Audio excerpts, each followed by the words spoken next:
নমস্কার, নিউজ 18 বাংলায় স্বাগত জানাই। মিমি রয়েছে আপনার সঙ্গে। শুরু করছি আমার বাংলা। বৃহস্পতিবার রাজ্যের প্রথম দফার ভোট, আর এই ভোটের ঠিক দুদিন আগে থেকে বাইকে নিষেধাজ্ঞা। ভোটে বাইক নিষেধ, শুধুমাত্র মেডিকেল এমার্জেন্সি অথবা জরুরি প্রয়োজন হলে তবেই মিলবে ছাড়।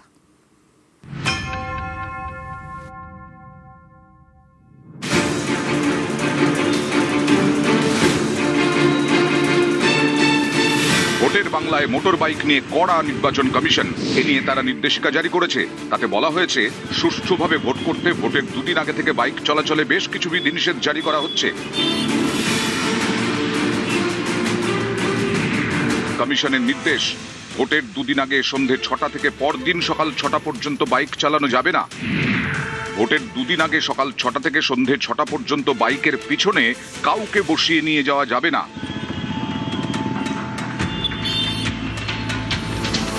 কিছু ক্ষেত্রে ছাড় দেওয়া হয়েছে, যেমন মেডিকেল এমার্জেন্সি, বাড়ির অনুষ্ঠান, ডাক্তার দেখানো, পড়তে যাওয়া এবং জরুরি কোনো প্রয়োজনে পরিবারের সদস্যদের বাইকে বসিয়ে বুথে নিয়ে যাওয়া যাবে। বাইকে যারা খাবার ডেলিভারি করেন এবং অ্যাপ নির্ভর বাইক পরিষেবায় ছাড় মিলবে। অনেকেরই বাইক ছাড়া চলে না, ভোটের দুদিন আগে থেকে সেই বাইকে নিষেধ। এতে তো অনেকেই সমস্যায় পড়তে পারেন। এ নিয়ে কমিশনের নির্দেশ, যেসব ক্ষেত্রে ছাড় দেওয়া হচ্ছে তার বাইরে অন্য কোনো কারণে বাইক চালাতে হলে স্থানীয় থানার থেকে লিখিত অনুমতি নিতে হবে। সোমবার নির্বাচন কমিশন নির্দেশিকা জারি করে, ভোটের দুদিন আগে থেকে স্পর্শকাতর বুথের আশেপাশে কেউ বাইকে যাতায়াত করতে পারবেন না, তাহলে পুলিশ সেই বাইক বাজেয়াপ্ত করবে। এবার ভোটের দুদিন আগে থেকে বাইকে নিষেধাজ্ঞা। শুধুমাত্র স্পর্শকাতর বুথ বা স্পর্শকাতর অঞ্চলেই বাইক নিয়ে কড়াকড়ি হচ্ছে না। এবার প্রথম দফার ভোটে বাইক ব্যবহার নিয়েও একাধিক নিষেধাজ্ঞা জারি করলো নির্বাচন কমিশন। উদ্দেশ্য একটাই, যাতে নির্বিঘ্নে প্রথম দফায় 152টি বিধানসভা আসনে ভোট গ্রহণ করা যায়। ক্যামেরায় খোকন দাসের সঙ্গে সোমরাজ বন্দ্যোপাধ্যায়, নিউজ 18 বাংলা, কলকাতা। ভোটে বাইক নিষিদ্ধ কমিশনের। মানুষকে হয়রানির অভিযোগ মমতা বন্দ্যোপাধ্যায়ের। নির্দেশের নামে স্বেচ্ছাচার বলে তোপ। बोल दिया इलेक्शन का 24 घंटा पहले से कोई बाइक नहीं चढ़ेंगे। अरे बाइक में नहीं चढ़ेंगे तो घर जाएगा कैसे? बहुत सारे नौकरी करते हैं, दूर दूर गांव में रहते हैं। ये क्या फरमान है? ये फरमान नहीं है, बदमाशी है, बदमाशी, शैतानी है। ये लोग जो चोर है। রাজ্যের পুলিশের থেকে খবর না পেলেও গোলমাল হলে সেখানে ছুটে যাবে ফ্লাইং স্কোয়াড টিম। অশান্তির খবর পেলেই জিপিএস ট্র্যাক করে একেবারে ঘটনাস্থলে পৌঁছে যাবেন কেন্দ্রীয় বাহিনীর জওয়ানরা। এই ফ্লাইং স্কোয়াড সবচেয়ে বেশি থাকছে মুর্শিদাবাদে।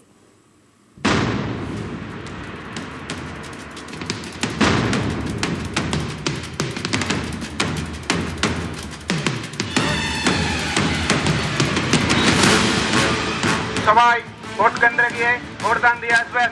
ভোটদানে কেউ বাধা দিলে সিআরপিএফ কর্মীদের স্মৃতি করবেন। সিআরপিএফ কর্মীরা সর্বদা আপনাদের পাশে আছেন। বাংলা এবার ভোট হবে অবাধ, শান্তিপূর্ণ এবং হিংসামুক্ত। বারবার এই বার্তা দিচ্ছে নির্বাচন কমিশন। আগামী বৃহস্পতিবার রাজ্যে প্রথম দফায় ভোট। 16 জেলার 152টি আসনে ভোট হবে। এই ভোটে অশান্তি মোকাবিলায় এবার কমিশনের অন্যতম হাতিয়ার ফ্লাইং স্কোয়াড।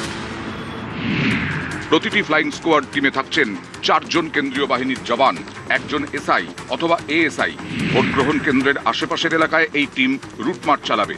অশান্তি হলে স্থানীয় থানায় অথবা সংশ্লিষ্ট বিধানসভা কেন্দ্রের অবজারভার খবর দেবে ফ্লাইং স্কোয়াডকে। অশান্তির খবর এসআই বা এএসআই এর থেকে না পেলেও ফ্লাইং স্কোয়াড টিম ঘটনাস্থলে পৌঁছে যাবে জিপিএস ট্র্যাক করে। ভোটের আগের দিন থেকে ফ্লাইং স্কোয়াড সক্রিয় থাকবে প্রতিটি জেলায়।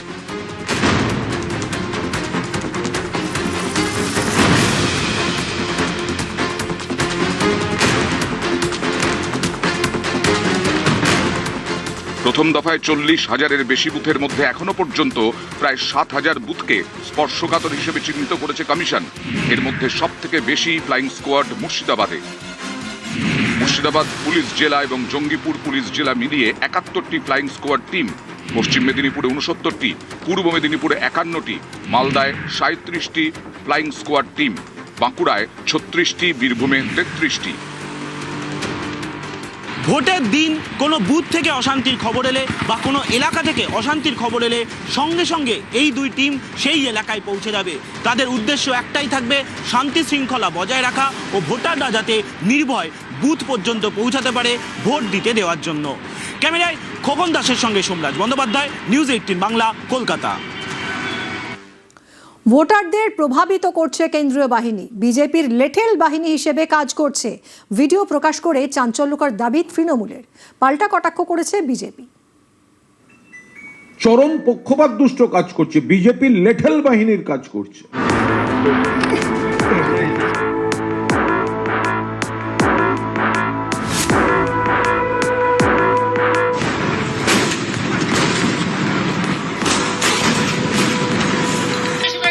গত কয়েক বছর ধরে অশান্ত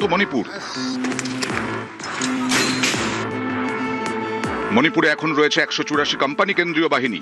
অনেকেরই অভিযোগ, কেন্দ্রীয় বাহিনী মণিপুরকে শান্ত করতে পারছে না। সেই মণিপুরের থেকে প্রায় 14 গুণ বেশি বাহিনী ভোটের বাংলায়। এ রাজ্যে মোতায়েন করা হয়েছে 2400 কোম্পানির বেশি কেন্দ্রীয় বাহিনী। এই কেন্দ্রীয় বাহিনীর বিরুদ্ধেই চাঞ্চল্যকর অভিযোগ তৃণমূলের। মঙ্গলবার তারা একটি ভিডিও প্রকাশ করে, সেখানে দেখা গেছে কয়েকজনের গায়ে লাঠির দাগ। নির্বাচন কমিশন কেন্দ্রীয় বাহিনী পাঠিয়ে লাগাতার অত্যাচার চালাচ্ছে। জওয়ানদের বিরুদ্ধে আমরা কেউ নই, কিন্তু তাদের যে ব্যবহার করা হচ্ছে তারা সব সীমা অতিক্রম করে যায়। চরম পক্ষপাত দুষ্ট কাজ করছে, বিজেপির লেঠেল বাহিনীর কাজ করছে, দিল্লির জমিদারদের লেঠেল বাহিনীর কাজ করছে। কেন্দ্রীয় বাহিনীর কোনো জওয়ান বলে যাচ্ছেন ভোটটা কিন্তু বিজেপিকে দেবেন। যে জায়গাটায় বিজেপির সংগঠন নেই সেই সব জায়গায় কেন্দ্রীয় বাহিনী ম্যাপ করে করে জমা দিচ্ছে।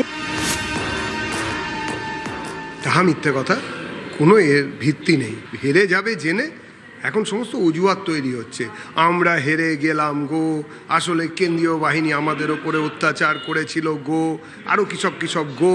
এসব বাজে কথা বলে কি মানুষকে আর কত বোকা বানাবেন? 26-এর নির্বাচনে আর ফিরে আসা হবে না গো। নিউজ 18 বাংলা।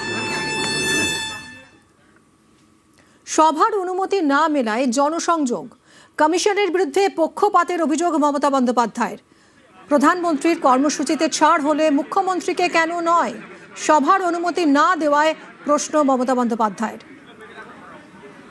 ভবানীপুরে জনসংযোগে মমতা বন্দ্যোপাধ্যায়, সন্ধে ভবানীপুরে মমতা বন্দ্যোপাধ্যায় ভবানীপুরের কলিন স্ট্রিটে স্থানীয় বাসিন্দাদের সঙ্গে কথা বলেন তৃণমূল নেত্রী। সভার অনুমতি না মেলায় জনসংযোগ, কমিশনের বিরুদ্ধে পক্ষপাতিত্বের অভিযোগ মমতা বন্দ্যোপাধ্যায়। প্রধানমন্ত্রীর কর্মসূচিতে ছাড় দেওয়া হলে মুখ্যমন্ত্রীকে কেন নয়? সভার অনুমতি না দেওয়ায় প্রশ্ন মমতা বন্দ্যোপাধ্যায়। ভবানীপুরে সন্ধে কলিন স্ট্রিটে মমতা বন্দ্যোপাধ্যায় স্থানীয় বাসিন্দাদের সঙ্গে কথা বলেন, জনসংযোগ করেন মমতা বন্দ্যোপাধ্যায়।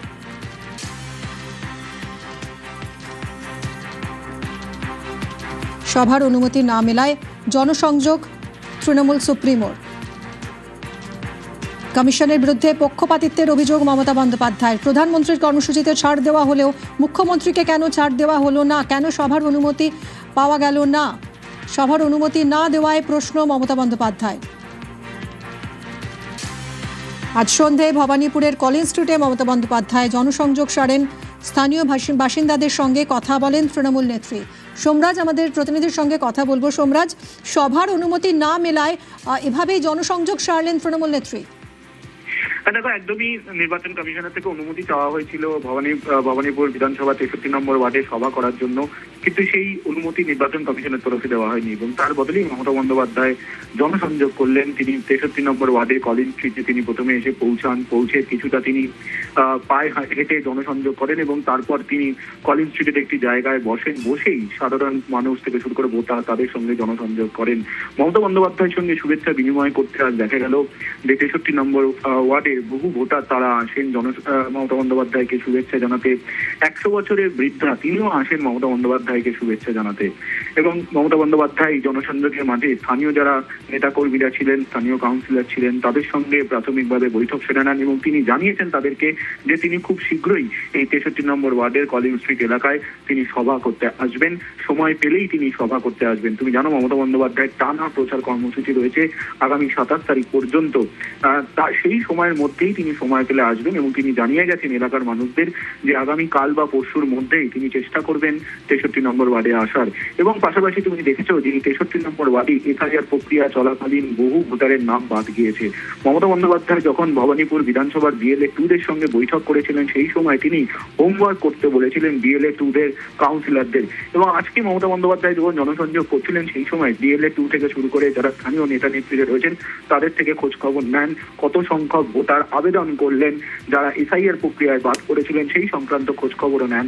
এমনটাই আজ ছবি দেখা গেল কলেজ স্ট্রিটে। ধন্যবাদ সোমরাজ। मेरा को एक मीटिंग था कॉलिंस लेन में, छोटा से जाएगा। अगर कोई पॉलिटिकल पार्टी का मीटिंग होते तो हमको परमिशन नहीं देते, हम कुछ सोचता भी नहीं। लेकिन गद्दार को आदमी को लेके रिटर्निंग ऑफिसर बनाया, जैसे आज ऑब्जर्वर को भी निकाल दिया नंदीग्राम से। मेरे को बोला नहीं हम परमिशन नहीं देंगे। हम बोला अच्छा इतना बड़ा बन गया तू, हम तो चाय पीने जा सकता है ना, हमारा मीटिंग करने का जरूरत नहीं है, हम 10 मिनट बैठेंगे। I am the chief minister, my priority is always number 1। अब प्राइम मिनिस्टर को प्रायोरिटी देता है 6 घंटा में, और हमारा मीटिंग में हमारा कॉन्स्टिट्यूंसी में अब जाने मेरे को रोकता है। क्या सोचा है प्राइम मिनिस्टर ने, क्या सोचा है होम मिनिस्टर में? जुलूम चल रहा है, जुलूम। দুর্গাপুরে যুযুধান তৃণমূল বিজেপি, দুপক্ষের স্লোগান পাল্টা স্লোগানে উত্তপ্ত হয় এলাকা। ছবি দেখাচ্ছি আপনাদের। তৃণমূল বিজেপি কর্মী সমর্থকদের মধ্যে ঝামেলা বচসা।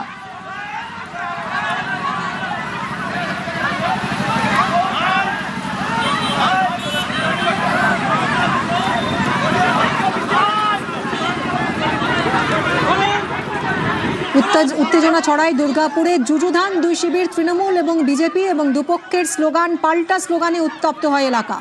তৃণমূল বিজেপি কর্মী সমর্থকদের মধ্যে ঝামেলা বচসা, দুপক্ষের হাতাহাতি ধাক্কাধাক্কি।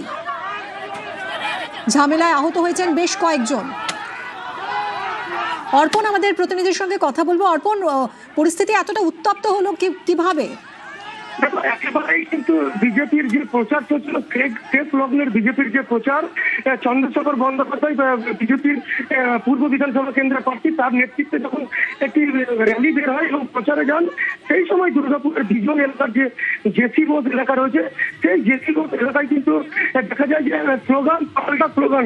একদিকে তৃণমূলের একটি দলীয় কার্যালয় রয়েছে, সেই দলীয় কার্যালয়ের পাশ দিয়ে যখন মিছিল যাচ্ছিল সেই সময় যেটা বিজেপির অভিযোগ যে তাদেরকে লক্ষ্য করে কিন্তু স্লোগান দেওয়া হয় জয় বাংলা, পাল্টা কিন্তু বিজেপির কর্মী সমর্থকরা তারা জয় শ্রীরাম স্লোগান দেয়। এবং এই স্লোগানকে ঘিরেই কিন্তু দুই পক্ষের মধ্যে বচসা, সংঘর্ষ, উত্তেজনা চলা, এবং সেখানে কিন্তু কেন্দ্রীয় বাহিনী এসে কিন্তু পরিস্থিতি সামাল দেয়। এবং এই দুই পক্ষের সংঘর্ষের ঘটনায় বেশ কয়েকজন আহত হয়েছে বলে জানা গেছে এবং বেশ কয়েকটি বাইক ভাঙচুর করা হয় এমন অভিযোগ আসছে। যদিও এই ঘটনাকে কেন্দ্র করে কিন্তু এলাকার পরিস্থিতি একেবারেই কিন্তু উত্তপ্ত হয়েছে। এবং এখন কি অবস্থা?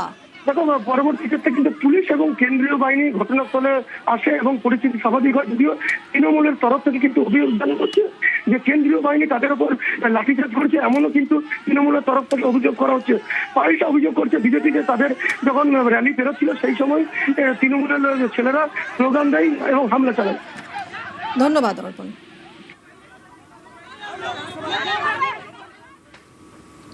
ভোটের মুখে জায়গায় জায়গায় অশান্তি। কলকাতা থেকে ক্যানিং, পশ্চিম মেদিনীপুর থেকে বারুইপুর, হাওয়া গরম নন্দীগ্রামেও।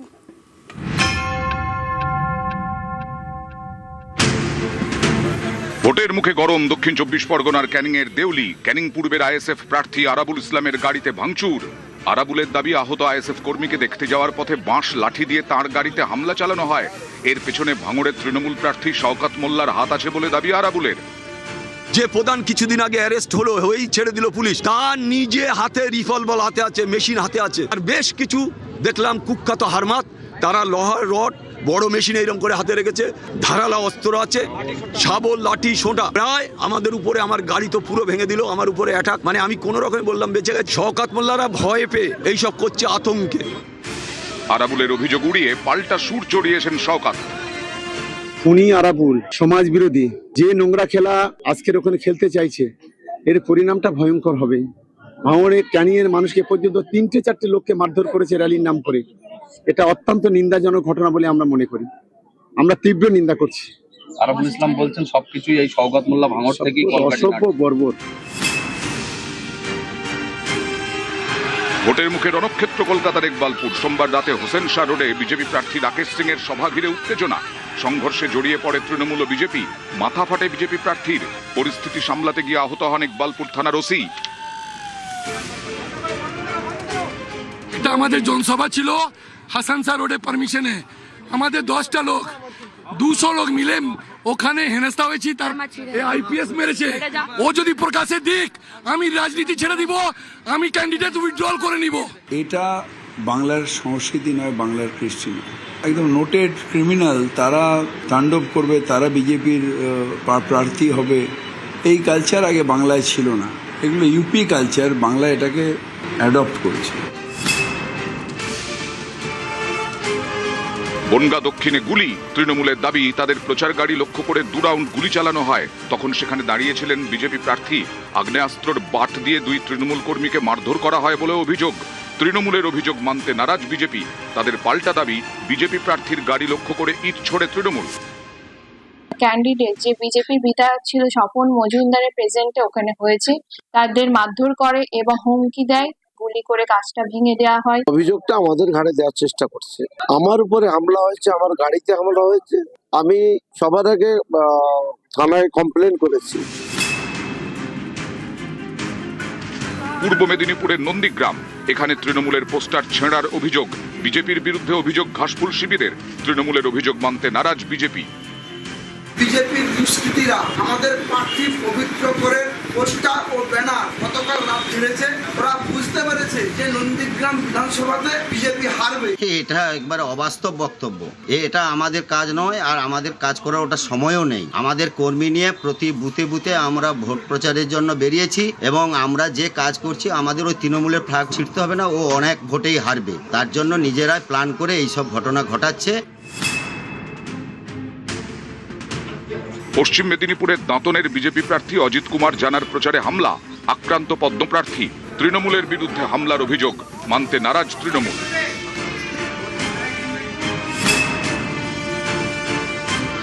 বিজেপির অন্নপূর্ণা ভান্ডারের ফর্ম বিলি ঘিরে উত্তেজনা দুর্গাপুর পশ্চিমে। বিজেপি প্রার্থী লক্ষণ ঘরুয়ের সঙ্গে বচসা তৃণমূল কর্মীদের। নির্বাচনী বিধিভঙ্গের অভিযোগে সরব তৃণমূল।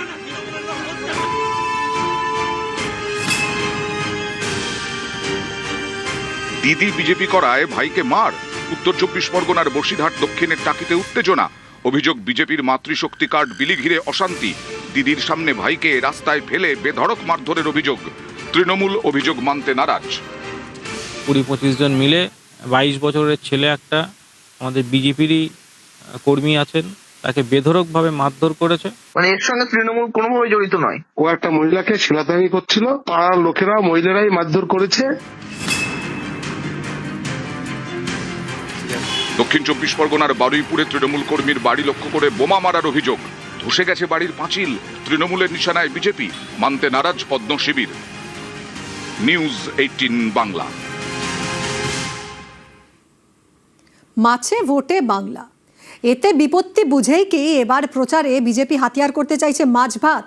আর তাই কি বাংলায় এসে মাছ ভাত খেতে হচ্ছে অনুরাগ ঠাকুরকে? সোশ্যাল মিডিয়াতেও মাছ নিয়ে প্রচারে বিজেপি, যাকে কটাক্ষ করছে তৃণমূল।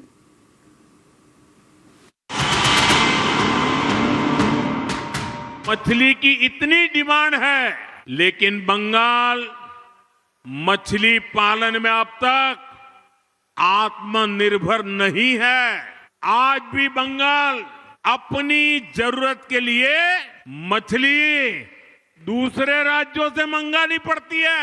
अपने 15 साल के शासन में भी टीएमसी आपको मछली तक नहीं दे पाई है, वो भी बाहर से लानी पड़ रही है। और ये টিএমসি কি দুর্নীতি কা উদাহরণ হ্যায়। বাংলা এসে মাছ উৎপাদন দেখাচ্ছেন আমাদের, শেখাচ্ছেন আমাদের। আগে মাছ আমাদের সব নিয়ে আসতে তো হায়দ্রাবাদ থেকে, এখন আমরা 80% মাছ উৎপাদন করি বাংলায়। মনে রাখবেন আমাদের মৎস্যজীবীরা, আমোদি প্রমোদি বাবুরা, একটু জেনে রাখুন, আপনাকে বাংলার মাছ নিয়ে ভাবতে হবে না। আপনি অন্য রাজ্যে বাংলার মাছ খাওয়া কেন বন্ধ করেছেন তার উত্তর আগে দিন। এবার মাছে ভোটে বাংলা। তৃণমূল বারবারই দাবি করছে বিজেপি ক্ষমতা এলে এ রাজ্যে মাছ খাওয়া বন্ধ করে দেবে। সাজিয়ে গুজিয়ে 10 টাকা পকেট থেকে বেরিয়ে ঝালমুড়ি খেয়েছো, মাছ ভাত খাবে নাকি একদিন? আমি রান্না করে দেবো, কথা দিচ্ছি। বাঙালিদের জন্য মাছ খাওয়া বন্ধ, মাংস খাওয়া বন্ধ, ডিম খাওয়া বন্ধ। আমার যত নন বেঙ্গলি भाई बहन আছে, मैं आप लोगों को कहने चाहती हूँ, आपको जो मर्जी खाइए।